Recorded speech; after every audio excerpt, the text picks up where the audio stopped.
Pak Fulan dan gurunya, Ustadz Budi, kali ini mencoba memasuki perkampungan jin muslim. Kembali Ustadz Budi dan Pak Fulan memasuki kamar dan merapal mantra Kulu Sungsang untuk memasuki perkampungan jin muslim. Lalu, mereka merasakan tubuhnya tersedot masuk ke alam jin muslim. Dan saat membuka matanya, mereka berada di satu tempat yang banyak rumah-rumah persis alam manusia. Pak Fulan mengatakan, "Pak Ustadz, kalau nonton film si Unyil, persis rumahnya. Juga pagarnya, sederhana sekali." Pak Fulan melanjutkan penjelasannya. "Saya dan Ustadz Budi, di alam jin muslim, benar-benar bisa berinteraksi normal, layaknya di alam manusia.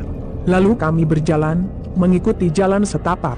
Saya melihat rumah-rumah di alam jin muslim, jarang-jarang. Lalu, kami bertemu seorang jin muslim, seperti bapak-bapak tua yang memanggil kami. Kami melihat, ternyata bapak jin muslim mirip sekali seperti manusia, kecuali matanya seperti mata kucing. Pupil matanya, telinganya juga runcing, seperti telinga kucing. Jin itu memanggil kami berdua. 'Kalian manusia ya? Kenapa kalian bisa kemari? Apa kalian tersesat?' Pak Fulan menjawab, 'Tidak Pak. Kami sengaja datang ke alam jin untuk jalan-jalan saja. Ayo mampir ke rumah saya,' kata bapak tersebut. Lalu Pak Fulan dan gurunya masuk ke dalam rumah jin muslim tersebut, dan disuguhi minuman oleh anaknya yang perempuan, yang ternyata tidak berjilbab dan sangat cantik, kecuali memang matanya seperti kucing dan telinganya lancip. Pak Fulan merasa aneh, sebab minumannya sangat kental. Saking penasarannya, diangkat cangkirnya, lalu dibalikan airnya. Ternyata seperti agar-agar tidak tumpah. Bapak tersebut tertawa dan menjelaskan bahwa itu air teh yang kami ambil dari alam manusia. Yang kami ambil adalah sari dari teh bangsa manusia. Ketahuilah bahwa kami, bangsa jin muslim, sering mendatangi rumah-rumah kaum muslimin dan mengambil sari makanannya yang memang sudah Allah takdirkan untuk jadi makanan kami. Kami jin muslim senang berada di plafon atap rumah, dan dengan ilmu yang kami miliki, kami menyedot sari makanannya. Walau makanannya habis, sebetulnya pada dimensi jin, masih tersisa sari makanannya yang bisa kami ambil. Saya berpesan pada manusia agar jangan membuang sisa tulang ke pembuangan sampah.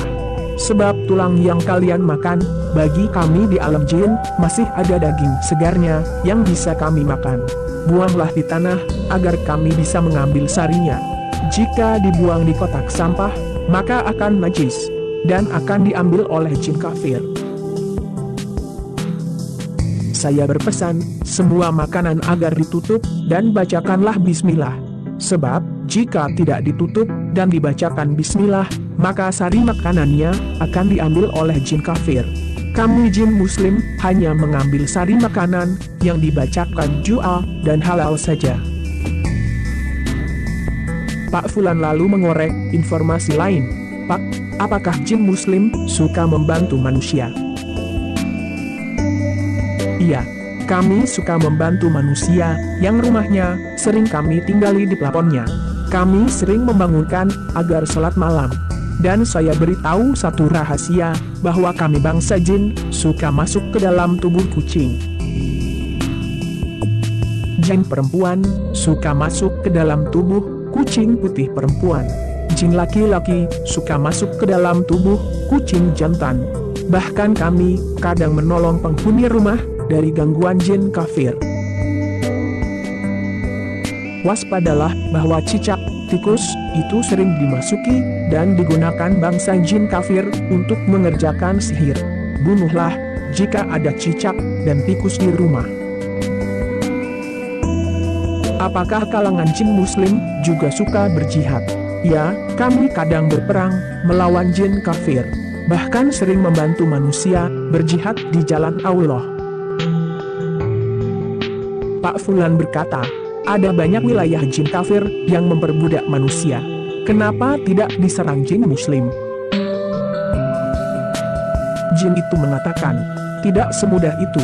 Kami bangsa jin ada wilayah teritorial sendiri, dan jika memasuki wilayah kekuasaan jin kafir bisa dibunuh. Dan kami lebih banyak dalam kondisi lemah. Berita kedatangan Pak Fulan dan Ustadz Budi tersebar di perkampungan itu. Maka banyak jin datang berkenalan. Bahkan ada yang menawarkan anak gadisnya untuk dinikahi. Masyarakat jin meminta agar kami mengimami sholat. Dan yang menjadi imam sholat adalah Ustadz Budi, ujar Pak Fulan. Jin muslim di perkampungan itu merasa bangga bisa diimami oleh manusia. Walau ada ulama di kalangan bangsa jin. Sebab Allah menciptakan manusia lebih sempurna dari bangsa jin. Saya bertanya dengan Pak Fulan, kondisi perkampungan jin muslim. Dan Pak Fulan mengatakan, yang saya lihat persis alam manusia. Juga hewan-hewan dan pepohonannya. Dan yang kami masuki adalah perkampungan sederhana, bukan kotanya. Dan tidak ada istana mewah. Pak Fulan menjelaskan lagi bahwa perkampungan jin muslim yang dia masuki ada di Banten Selatan, daerah sekitar Bayah, sekitar tahun 1992. Pak Fulan bertanya, apakah bisa terjadi pernikahan manusia dan jin? Bapak jin itu mengatakan dengan mengutip surat Al-Quran, Ar-Rum, ayat 21. Dan di antara tanda-tanda kekuasaannya ialah, Dia menciptakan untukmu istri-istri dari jenismu sendiri, supaya kamu cenderung dan merasa tenteram kepadanya, dan dijadikannya di antaramu rasa kasih dan sayang. Sesungguhnya, pada yang demikian itu, benar-benar terdapat tanda-tanda bagi kaum yang berpikir.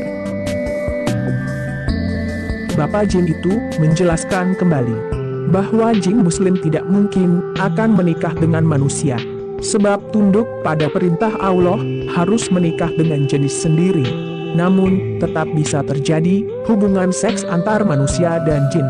Dan ini sudah menyalahi kodrat masing-masing. Setelah ngobrol dengan beberapa jin, sholat di Masjid Alam Jin, dan berjalan-jalan di alam jin, Pak Fulan dan Ustadz Budi memutuskan kembali ke alam manusia. Saat memejamkan mata kembali dan merapal mantra kulu balik, ternyata tidak berhasil. Berkali-kali Ustadz Budi berusaha kembali dari perkampungan jin muslim ke dunia manusia, usahanya selalu gagal. Sok dan bingunglah mereka berdua. Analisa saya, jin yang membawa Ustadz Budi dan Pak Fulan dari dimensi yang lebih tinggi tidak berani datang dan menjemput mereka berdua. Sebab memasuki wilayah jin muslim dan kodam kudu sungsang atau kulbu balik hanya mau mengantarkan saja.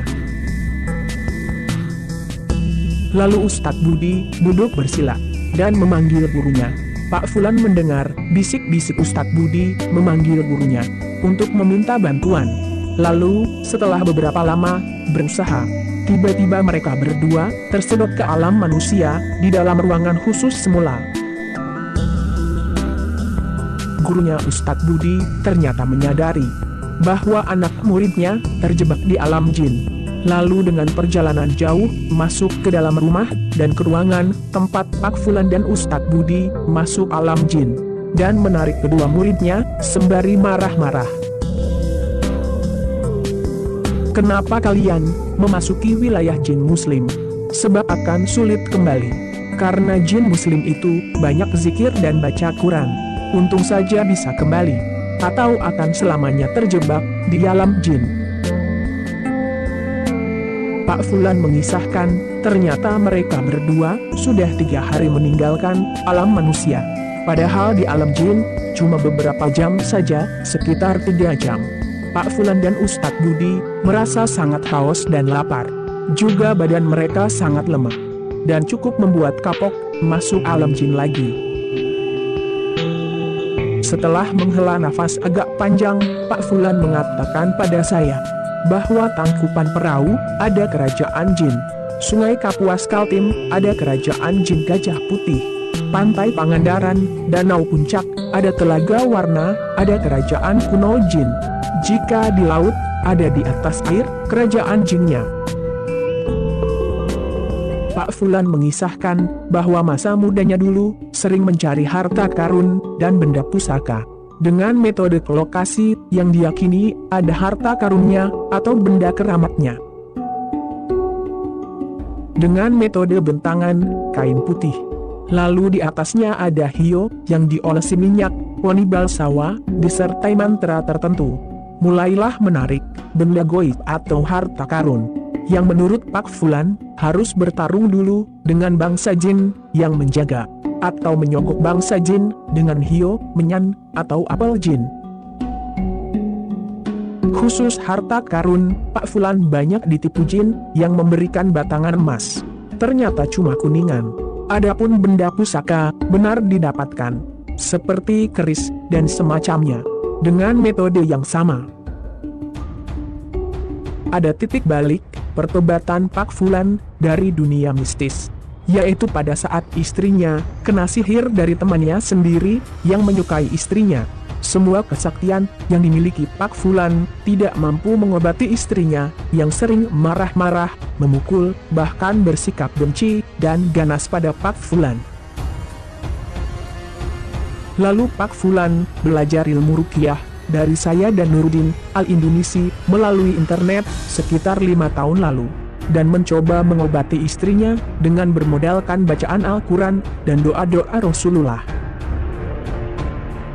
Berkali-kali Pak Ingkar yang menyukai istri Pak Fulan mengancam akan membunuh Pak Fulan melalui email. Zaman dulu masih banyak menggunakan email atau mailing list. Saat istrinya mengamuk, Pak Fulan hanya bertahan dengan membacakan ayat ruqyah untuk mengalahkan jin dalam tubuh istrinya. Ada satu kejadian luar biasa. Saat Pak Fulan berdoa pada Allah, minta ditunjukkan jin yang mengganggu istrinya. Lalu Pak Fulan melihat sosok genderuwo berdiri di depan kulkas. Lalu ditinjulah kulkas tersebut sampai kempot dan bergeser. Lalu jinnya terpelanting dan kabur. Pak Fulan melihat, ternyata di bawah kulkas yang bergeser ini, ada semacam karpet berbulu, yang berbau harum. Lalu Pak Fulan mengambil kertas, dan dibacakan ayat kursi, sembari membakar karpet berbulu itu. Dan Pak Fulan mendengar banyak jeritan jin. Saat karpet itu dibakar, istri Pak Fulan juga, tiba-tiba muntah-muntah darah. Esok harinya, Pak Ingkar memaki-maki Pak Fulan, lewat email. Dia marah-marah, sebab buhul sihir itu seharga mobil Xenia yang dibakar. Saya tobat dari semua ilmu-ilmu yang saya pelajari. Ternyata, dengan mencukupkan diri, menggunakan ruqyah, saya mampu melawan sihir, dan istri saya sembuh. Lalu musuh saya itu jatuh miskin, dan tidak mampu lagi membayar dukun untuk menyihir istri saya lagi, kata Pak Fulan. Saya sekarang menderita sakit paru-paru, lumayan parah. Paru-paru saya separuhnya kempes. Untuk operasi, butuh biaya 200 jutaan, keluh Pak Fulan. Lalu, saya menasihati Pak Fulan, bahwa sakitnya itu akan menghilangkan dosa dan menambah derajatnya di sisi Allah. Kemudian saya meruqyah Pak Fulan. Saat saya ruqyah, dengan menempelkan tangan ke dada kirinya, Pak Fulan merasakan hawa hangat memenuhi paru-parunya yang kempes, dan merasakan ada gelembung-gelembung membesar di dadanya. Alhamdulillah, saat menarik nafas panjang, Pak Fulan tidak batuk-batuk lagi. Padahal sebelumnya, menarik nafas panjang, pasti batuk-batuk. Saya mengatakan pada Pak Fulan, sepertinya sakit paru-parunya, ada gejala non-medis juga. Alhamdulillah, sekarang Pak Fulan benar-benar hijrah. Di masa tuanya, banyak belajar manhaj salaf, dan membuang semua ilmu kesaktiannya. dan juga sudah putus hubungan dengan semua guru di mana dia dulu belajar ilmu kesaktian. Analisis kisah Pak Fulan dari sisi syariat. 1. Manusia dari sisi syariat bisa masuk ke alam jin. Maka bisa saja orang yang melakukan pesugihan itu diculik jasadnya dan dimasukkan ke alam jin untuk dijadikan budak. Kemungkinan besar Pak Fulan dan Ustadz Budi dibawa jasadnya masuk ke alam jin oleh kodam amalannya. 2. Amalan Kulu Sungsang dan Kulu Balik bukanlah mantra yang syar'i. Jika diamalkan, maka akan menghadirkan khodam. Dan kita manusia dilarang meminta bantuan jin. Lihat surat jin ayat 6. 3. Puasa mutih yang dilakukan adalah puasa bidah, yang amalannya tidak diterima Allah, akan tetapi diterima syaitan. 4. Kisah Pak Fulan jangan ditelan bulat-bulat. Timbanglah dari sisi syariat. Jika ada yang tidak sesuai dengan syariat, maka jangan percayai, sebab masalah goy harus kembali pada Al-Quran dan Sunnah Nabi yang mulia. Semoga bisa menjadi pembelajaran buat para pembaca kisah ini. Wallahu alam.